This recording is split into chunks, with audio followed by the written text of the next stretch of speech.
Morning everyone, and welcome for joining us here today. We are live on LinkedIn, on YouTube, and on our Facebook channels. I'm Alex Bailey, the CEO at Bailey and French, and I'm really excited today to be talking about a fantastic topic that is high on the list of priorities in so many organisations at the moment. And I'm delighted to have Alexander as my guest today. Welcome, Alexander. How are you doing? I'm doing well, Alex. Great to see you. And thank you for inviting me on this incredible chat on your LinkedIn Live. I really appreciate it. Oh, you're very welcome. I know we have so many conversations and have done for a couple of years now. So I'm really excited that we're able to share some of this live with such a fantastic global audience. And it would be great if anyone could share who they are, where are you dialing in from today, into the comments. You should be able to have an opportunity to add comments on any of the platforms I've mentioned. And if you're listening in on the audio, welcome to listening in on our Spotify channels afterwards. I hope you enjoy this as a podcast version too. So we're going to be talking today about having a foundation for change and change resilience. And this has come about from a really interesting combination of influences that are impacting all types of organizations right the way across the world. The biggest thing I'm hearing at the moment is that a lot of organizations are experiencing quite tight financial controls. That means that they're sometimes cost cutting, making efficiencies, and reducing spend for now. There's almost like a grand pause taking place at the moment. That combined with post-pandemic, it seems like this is the year when everyone's got their longer term strategies together. So we are experiencing more people coming together saying, this is what we need to do. This is the change we need to impact. This is what's going to happen to us in the next few years. We need to get the organization ready for changes that are happening in the world in lots of different areas. So there's this focus on change and strategy happening at the same time as these financial controls. And also, there's, as a result of that, I'm feeling and sensing and hearing some significant combinations of roles in organizations being reorged, restructured. We're seeing well-being, D&I being brought in under larger HR and L&D umbrellas in organizations. And in some areas, whole central functions being cut. And I think it's a result of this need to almost consolidate and bring everything together and get clarity and focus on our strategy for what's coming up. And so the question really today to explore is, how do we help support people to be really resilient in the face of all of that change? And that's a huge, big question. There's lots of different topics in there, and I'm hoping we'll touch on most of those today. Hello, Emily. Thanks for saying hello. So I'll hand over to Alexander. What do you think? Where are we heading in terms of improving change resilience for people in organizations? Yeah, it's a great question. One of the things that I think about, everybody kind of looks toward the negative aspect of these changes. And there are a lot of negative aspects. No one wants to, hear that their position's been downsized or combined with another position and their scope of work has changed so that, they're focused on something that they weren't necessarily as passionate about as when they joined an organization or joined a team.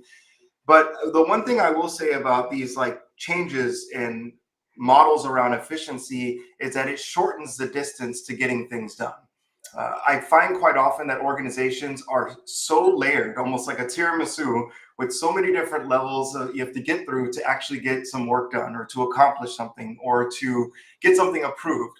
By reducing some of that, you see these efficiencies can actually improve not only obviously company profitability and overall efficiency in getting their work done, but the ability for the employee to just see their impact at a much shorter time period. And I think that's incredibly beneficial for the mentality of your average employee to see, I said this, I shared this, and I'm seeing the impact of that next week, next month, versus it's just going down the line through all these approval processes and all these other conversations that have to happen.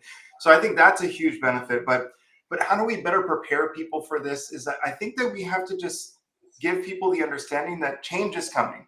The traditional model that we've seen in most corporate cultures is completely changing. And for me, I'm really excited about that. I think COVID And during the pandemic, it created this idea that people could work remotely.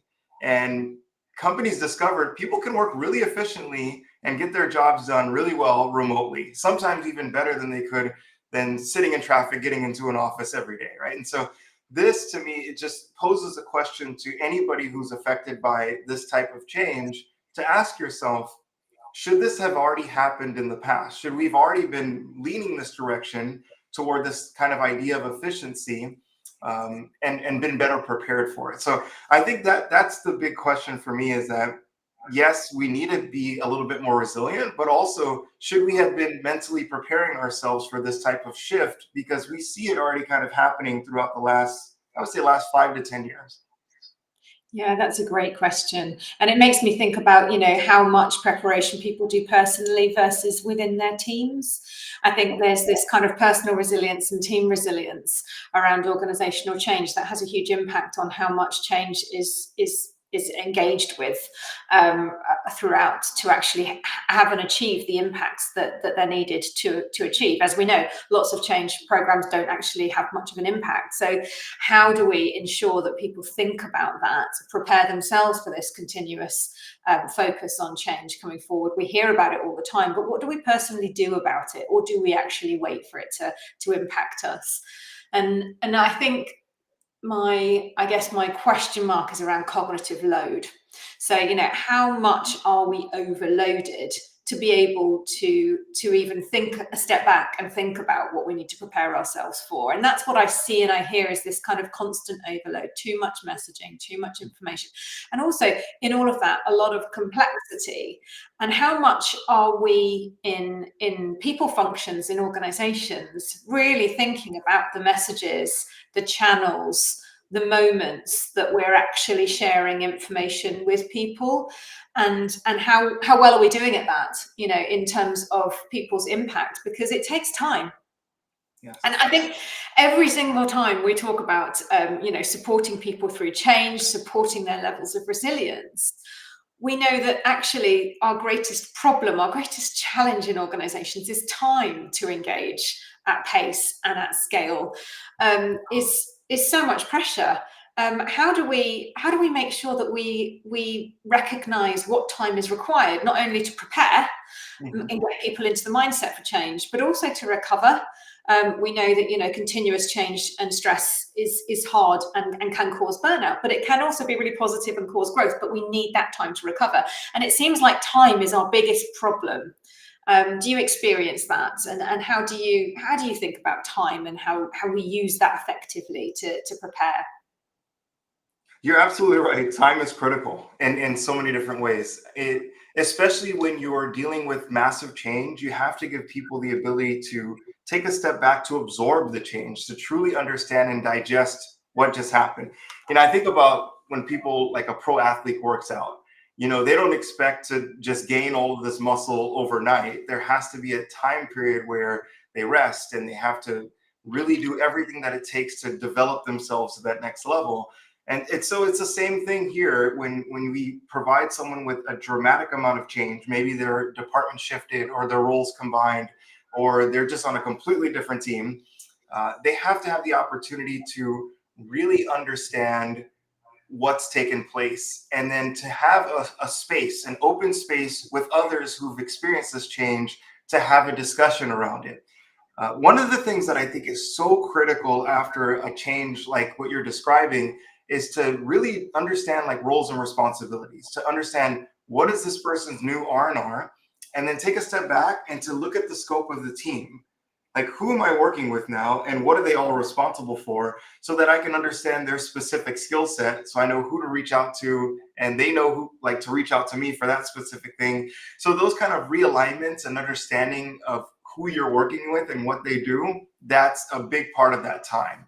And one of the things that I do enjoy about this idea of efficiency is it gives us more time, right? When you look at your calendar, when you look at your diary, you're like, wow, I have so many meetings today. How many of these meetings do I really need to be on? And then of that 30-minute or 1 hour block, how much time am I actually going to be engaged with the audience to share something meaningful or impactful that will really be relevant to the group that we're talking to? And so I think being respectful of someone's time, to say, hey, we don't need an hour. I just need 5 minutes to just discuss this topic with you, and then we're good. Everything else I could just share with you on a slide deck, or it could be a few bullet points here. So those kind of things, increasing efficiency and giving people more time, I think is really important, because there are quite a few opportunities for us to find time, whether it's throughout our workday or it's just something that we're doing that is considered kind of an inefficient process. We could just get to that much quicker, which would give people the time that you're describing, Alex. And that it is extremely important. And companies need to start considering that time as they make these big changes. What they need to determine what that time is going to be, and then what resources are going to be provided to help support those individuals that are going through this change, because everybody processes things differently. You have people that have been in these types of industries or this situation, and they've been through many changes. They're like, hey, I expect it to change. I'm ready to go. No problem. This could be the first time this is happening to an individual on the team, and they have no idea how to process it. So pairing them with that person who's been through this process multiple times, to have a conversation, to create some dialogue, share best practice, that could really help. That could really help them. It's really interesting, isn't it? Because when we think about learning skills and developing skills, we know that people learn so much better when they're sat side by side with someone showing them how to do it, even if they've had all the clear instruction. So absolutely, it's like not just equipping someone, but giving them the confidence and the strength almost to feel that they can, and that encouragement. And I agree with you. Having people together to do that and gain from collective experience is so important.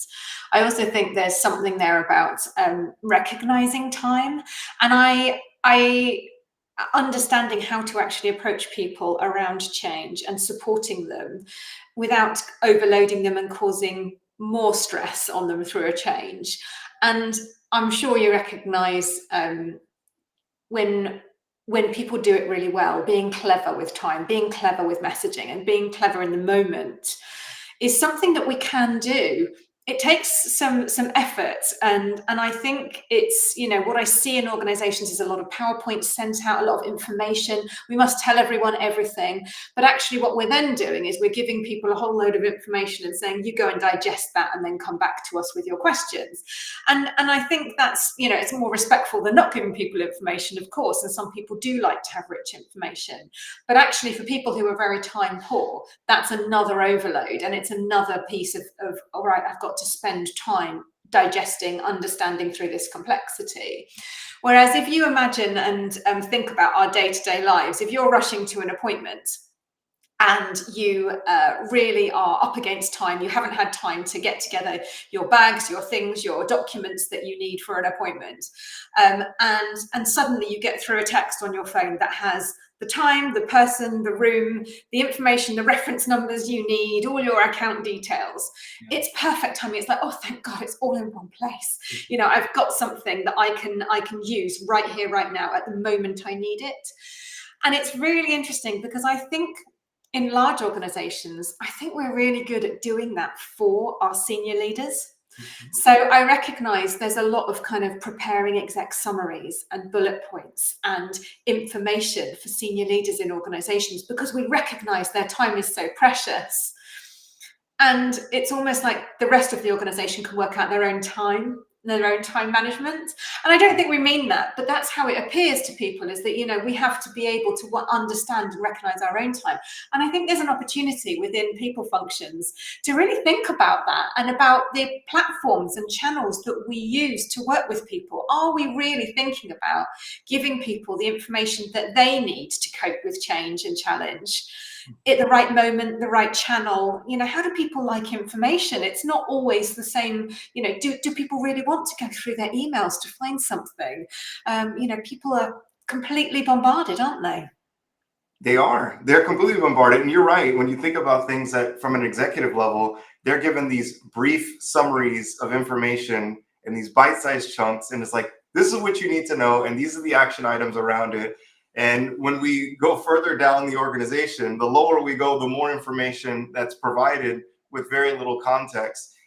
You're right. Everybody learns in a different way. And I think as an effective leader, it's important to understand the team dynamic. Who's on your team? How do they learn? What's the best way to engage with them and share this information? And then to be open to adapting to each person's style, like dedicating a day to say, okay, well, this person, they just want a quick ping in our work in a chat message and they just send them a chat. This person wants a deep email. This person wants a full PowerPoint presentation. This person needs a one-on-one conversation. By doing that, by taking the time, dedicating a day to just share this message to everyone in the specific way they want in an individual base, from an individual basis versus having some team meeting where half the people are engaged, the other half just want to get through it and get those bullet points. That really drives an impact. One, it shows the individual that their leader understands their process, understands their way of learning and absorbing information. And two, that they're having a one-on-one conversation with their leader, which I think is something that a lot of people miss. I always enjoy asking people the question, like just randomly, hey, when's the last time you talked to your boss? And you'll see their reaction. Either it's like, oh, I don't want to talk to my boss because that means I'm in trouble. I'm going to the principal's office. Or like, I love talking to my boss because we have this great working relationship, right? And so you shouldn't be afraid to talk to your leader, to your manager, because that's the person who's providing direction to help you understand where things need to go and how your goals are going to be accomplished, to really clarify your R&R. So your leader should be somebody you talk to at least weekly in a way to stay engaged, to understand what the latest and greatest is, versus this person just being on this pedestal that you rarely talk to and don't have any real engagement with, other than like you shared a 10-page email with a PowerPoint presentation. It's like, hey, like here's a puzzle, go find the information somewhere in this PowerPoint. Yeah, 100%. And it's really interesting, isn't it? Because I recognize that it's so easy for one-to-ones to slip, or for even team meetings to slip, because other things take priority. And every now and then that's okay. But when it's continuous, we're then completely relying on assumptions and trust that we're on the same path. And so much changes in the space of a day, let alone a week. It's so much happening that to stay connected and to ensure that we are really, prioritizing and focusing on the right things can be really hard, especially in large global organizations where there's so much complexity.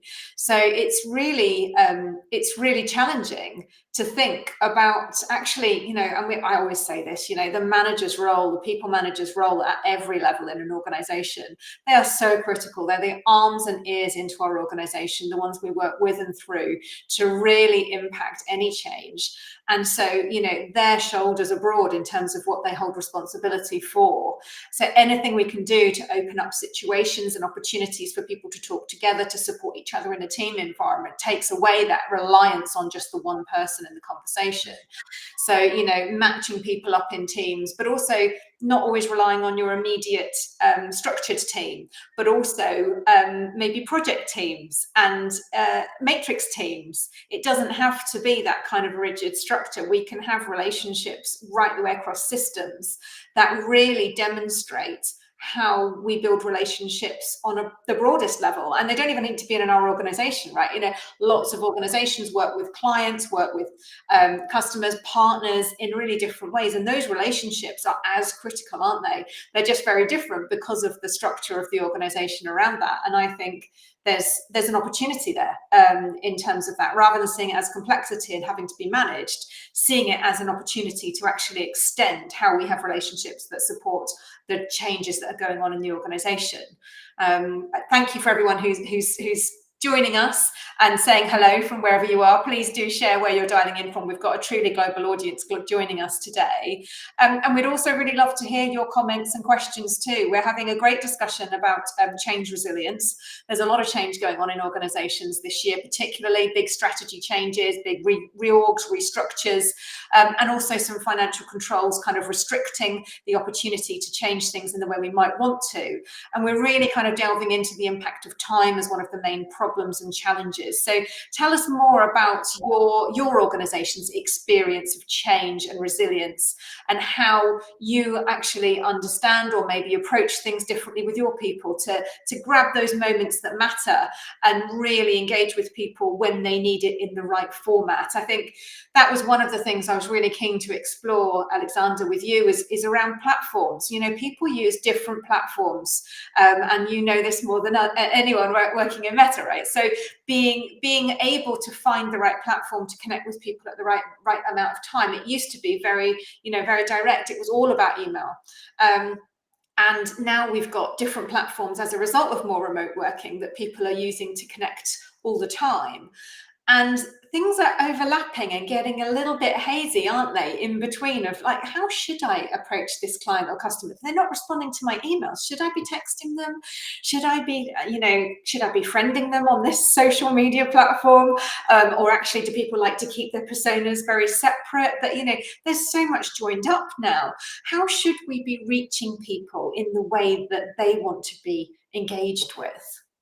I think it's all about respectfully meeting them where they are.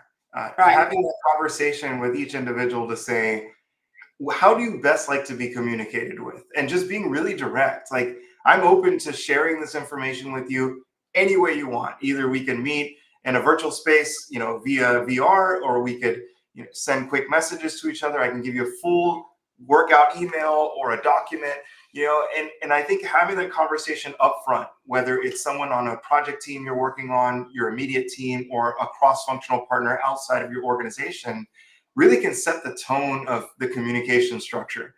Because what happens if you don't do that, especially thinking about it from a global audience perspective, because people share feedback differently. Some people may be a little adverse to wanting to share direct feedback to say, you know what, I really don't like the way that you've been communicating with me, because it just doesn't resonate with us, with our team, with the way that we all communicate with each other. We'd much rather have a 10-minute meeting than this 20-page email you send us every week. And so having that conversation up front, and then kind of working through it, and then seeing if it works. And then if you notice in the next week or so that you're not getting the level of engagement that you're seeking, then just having the conversation again. Hey, I noticed that these emails aren't getting the response that we probably were looking for. Would you prefer like an active Google Doc, or maybe a phone call every week, or a chat, or maybe just a ping and a message in some messaging platform?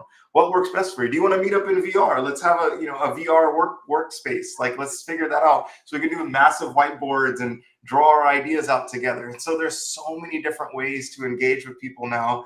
But you're right, it's really about meeting the person where they are. And I quite often ask my teammates and colleagues and cross-functional partners, what's the best way for me to give you this information? Because I want to make sure I'm not wasting your time and that it's easily absorbed. And you'll know that based on somebody's reaction. Either they won't respond, or they'll just be like, I don't even know where to look. I have no idea what you just sent me and where to even begin. And so hearing that feedback and actually doing something with it and being actionable about it. One of the things that I think is really interesting is we have to move away from this concept of doing work for the sake of doing work. And I'm sure you've heard this in many organizations where somebody's doing a report that nobody's really looking at, or they're creating some document or some information that is just for the sake of information, right? And that's great. We should have that information. But the amount of effort that's being put into it, does it actually benefit the organization at the same level of effort you're putting into making that document, right? Or is it just what we call busy work? And so I think, again, going back to change and these kind of ideas of companies becoming more efficient, I'm seeing less and less of that. The idea of busy work, of just doing tasks for the sake of doing them, that concept is kind of going away. I'm going to go to the audience for this as well. Yeah, I would love to hear your feedback on the idea of busy work. Do you feel like, since you've been in your professional career, that busy work has become a thing of the past, or is it still something that's bright and relevant today that we still need to address as a whole? Yeah, and I think I probably am noticing a little less. And I think it's interesting because I think over the last few years, organizations have really seemed to slim down. I haven't seen as much growth in organizations. And I think that has put the pressure on people to be in smaller, closer teams where they're more aware of the direction and the priorities that exist. So they're less able to kind of do work that's almost hidden. Whereas, 10 years ago in large organizations, I think there was quite a lot of opportunity to almost hide in the size of the organization, doing this work, being part of everything, turning up for every meeting, and actually still maybe not actually moving forward in that role as much as people would want to. I also think people are very much more demanding of their own learning and growth needs now too. And I think that's a wonderful outcome of the pandemic, and a shift to a lot of more organizational learning available online, so people are able to learn on demand, and able to really kind of find information that they want to absorb in the time that they have. And I think that also crosses over into a topic I know we've talked about before, around meeting people where they're at, exactly that, and finding the fun, exciting kind of crossover into life learning that people really enjoy. Is not just the skills for the work environment, but skills are really going to benefit me outside of work, and enjoying the process. So we look to, there are quite a few more celebrities now too who are, crossing into that space, and they have shows and they have different learning programs coming out of books. And I think, a lot of that is actually straying into the leadership space, personal leadership and leadership of others, relationship and emotional intelligence, and really untapping that, but doing it in a very kind of exciting, glamorous way. And I think there's something for organizations to really learn about that, is creating that. Actually, I want to learn this. I want to stay till 5:30 today because I want to join this opportunity to learn, because it's fun and it's exciting and it's going to benefit me beyond work too. So that's something I'm quite, interested in, is how organizations are doing that. How are we creating opportunities to learn through change that are actually exciting and fun to do? Yeah, it's true. I love the idea of like this celebrity learning approach. And I see it happen in different organizations where they'll leverage a VP or someone who's a head of business to provide a talk. And in that talk, there's great learning opportunity. And to your point, people are willing to stay because they really want to engage with this particular leader to have a better understanding of what's happening in this particular space. And I see a really good question from Scott. I don't know if you had a chance to take a look at it. Yeah. So questions coming in from Scott. What tips do we have for senior leaders to change culture, where supervisors, employees, to extend the conversation beyond the business focus, to think about those aspects? And I think, that you've tapped into something really critical there, Scott, because I know that managers and leaders are intentional. They want to help people have those conversations, and people want to have those conversations. And I've seen people sit in kind of workshops and feel really excited to go away and do those things. But then when they go away on their own and they actually think about how to start it, there's a pause. There's almost like how do I start? How do I switch from this business priority and this thing that's happening right now in front of us in the team, to make sure and check in that everyone's okay? How do you see that in your organization, or the organizations you've worked in? Do you find that employees and supervisors struggle to step into those conversations, or have to set up a separate conversation, or how do they blend it together? I find like there's two things that I think about, based on Scotty's question and what you just shared. One, it's they're not provided with the right amount of time to be engaged on a one-on-one basis, to have those individual conversations, to really provide that opportunity to coach or to give some type of guidance. And you'll see it quite often as a leader will be engaged and they're answering emails, or they're trying to finish off all this other work, and they'll have to push that meeting multiple times and not have that opportunity to really meet with that person, because there are real business needs that need to be taken care of. But there has to be allocated time from a executive leadership level to ensure that they can have that conversation. And the second one is follow-up, right? Scott, I see quite often that leaders will have these conversations, and they'll be great, but there'll be no follow-up. There won't be a 1 month touch point, 2 month, 3 months, 6 months down the road in regards to what's the progress, in your professional development. What other things have you learned, or what feedback do you have? What are some things that we can do to continue this journey? So I would say time and follow-up are probably the most important things when it comes to ensuring that people can really have that engagement and feel valued in an organization, from a sense that their leader is really looking to see them professionally develop and grow. Yeah, I love that. And that follow-up piece is really critical. Also, to give permission to leaders, particularly new leaders, new people managers and supervisors who perhaps haven't got years of experience in that role, is giving them permission to do it in their own way and to make mistakes and maybe to be a bit clunky. It doesn't all have to be perfect, because I think there is a huge fear of kind of getting it wrong, saying the wrong thing, being in a situation that you're not comfortable with or confident with, and not trying. And I think there's a human aspect that people really engage with. And I'm guilty of it myself. When there's a business priority, jumping on a call quickly between two meetings, grabbing together maybe two people in my leadership team and saying, quick, can we just quickly discuss this before the next call? And jumping straight into the conversation and missing the critical human element of, gosh, guys, are you okay? This is quite serious. Everyone all right? Because almost like I don't have time to attend to that. We have to deal with the issue first. And what I've learned personally is that if I do miss that, I try not to, but if I do miss that, is it afterwards, not letting it go unsaid, is being able to say, do you know what? I'm really sorry we jumped straight into the solution on that issue. It felt so pressing. I really do want to make time afterwards, whether it's now or later in the day when we've got maybe an easier slot, to just absorb kind of how are we feeling about this? Are we coping with it okay? Do we need additional support?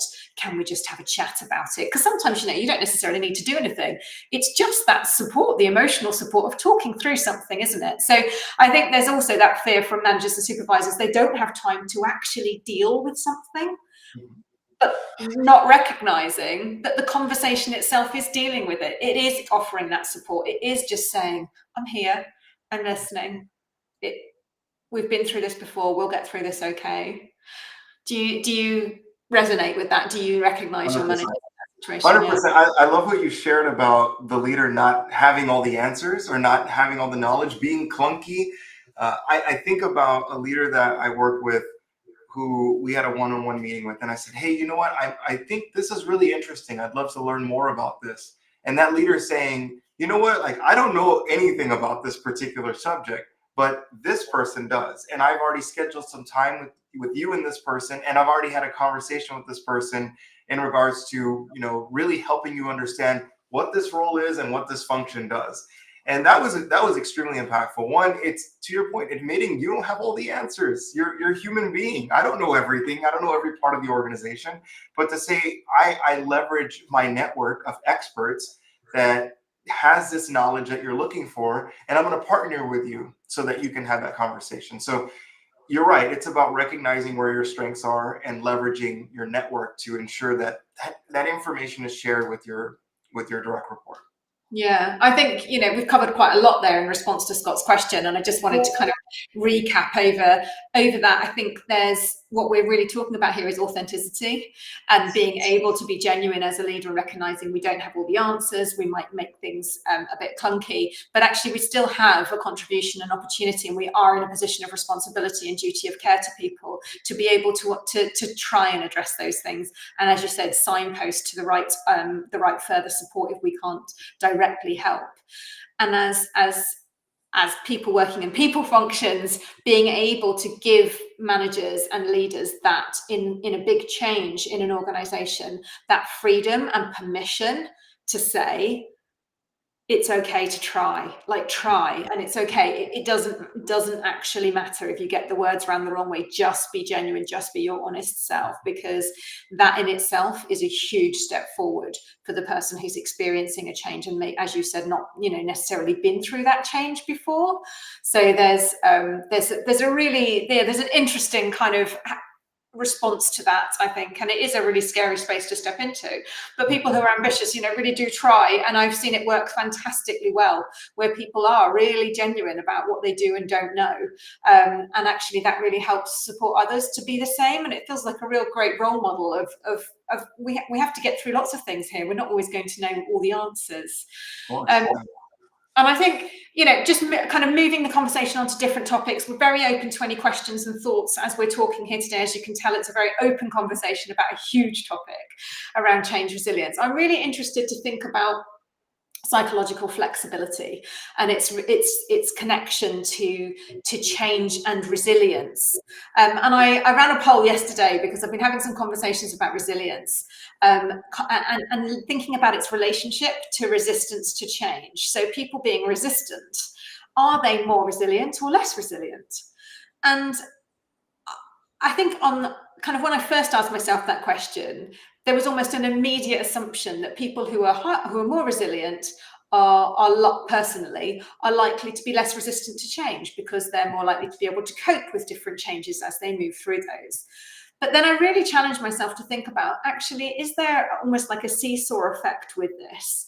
And actually people who are more resilient actually become more resistant to change because they're more confident in what they believe and in how they think about things and in how they care about themselves, and therefore more resistant to any changes and saying, well, yes, but it has to be this way.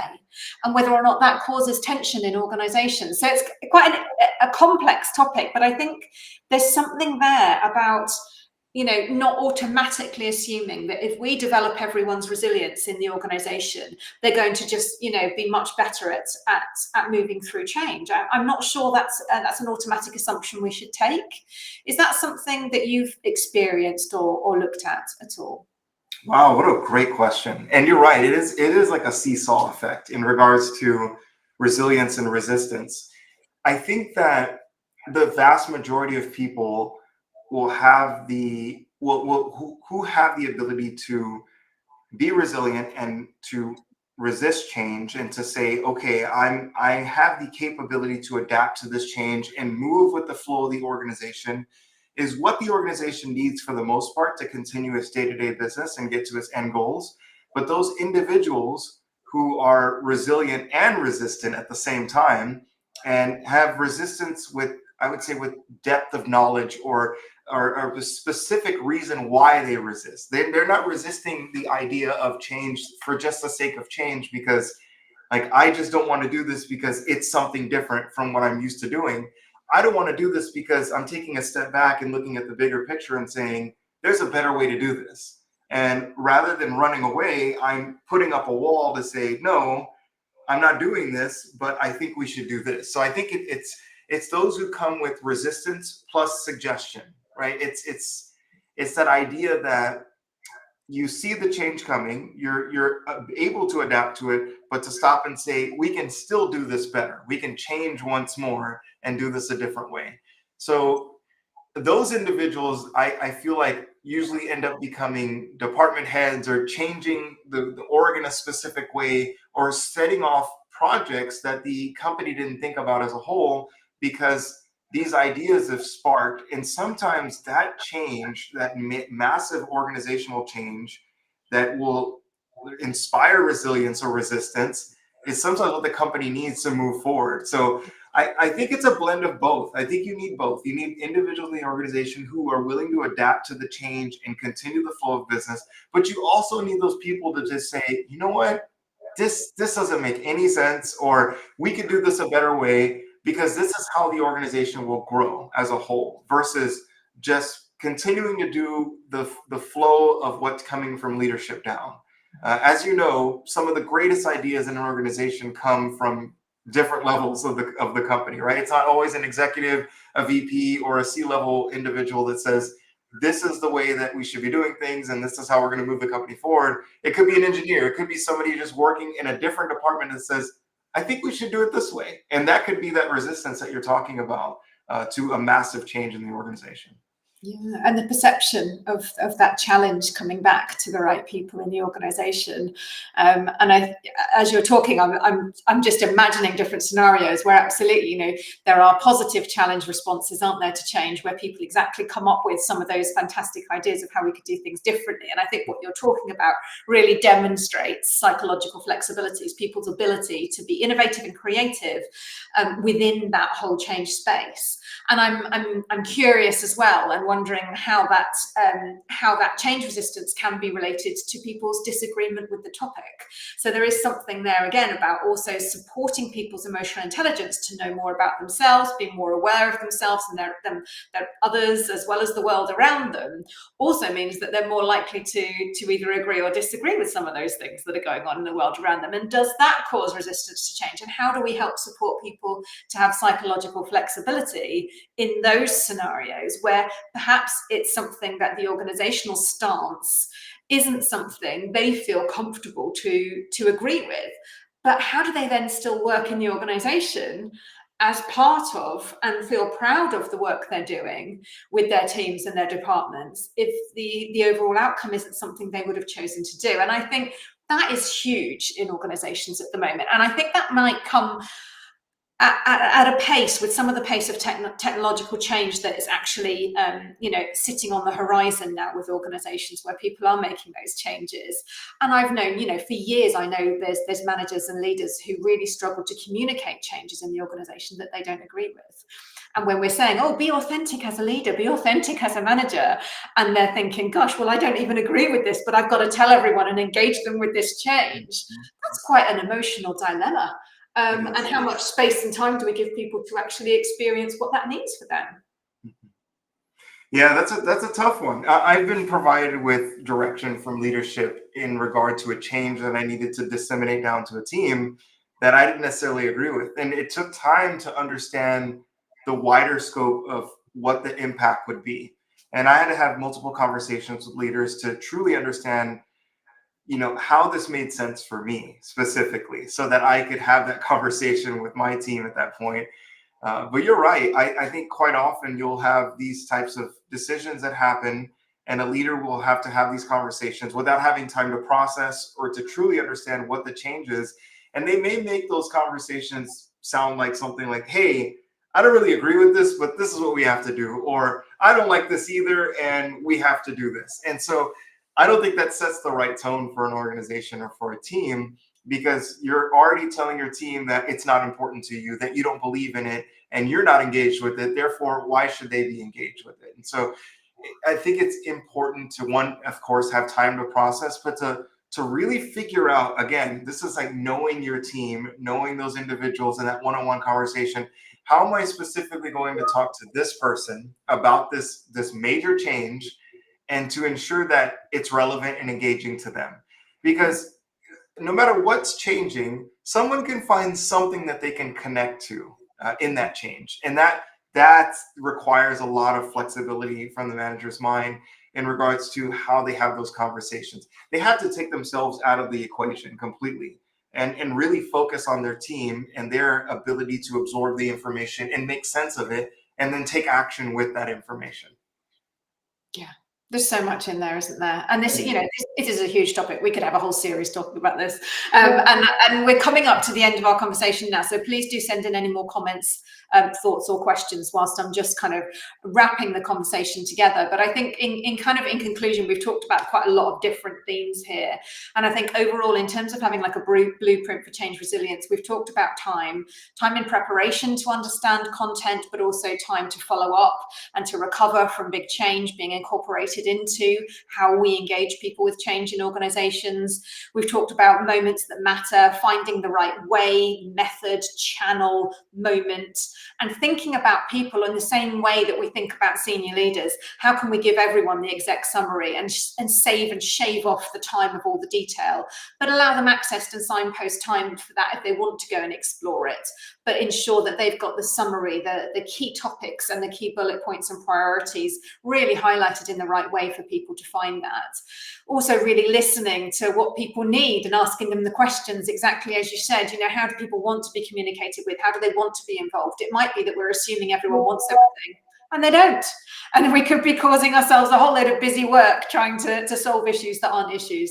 So, there is an important part there of being really connected and close to our organization and our people to really matter and match what their needs are.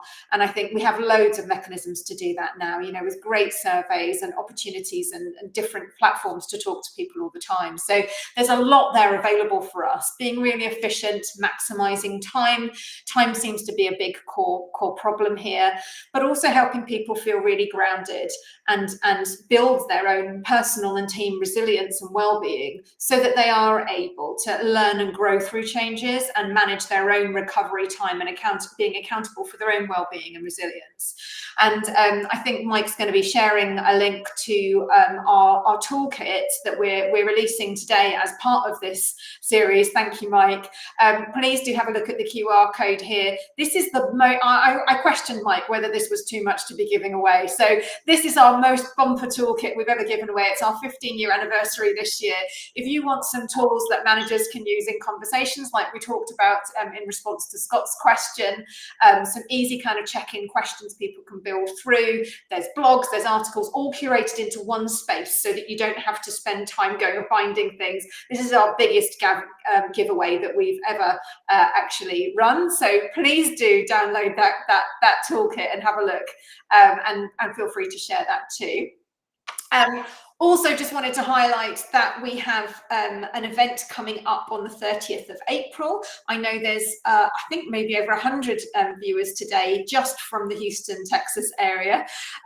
So please do have a look at our upcoming event on the 30th of April. We are partnering with a fantastic organisation, Kahuna, at the wonderful SABIC offices in West Chase.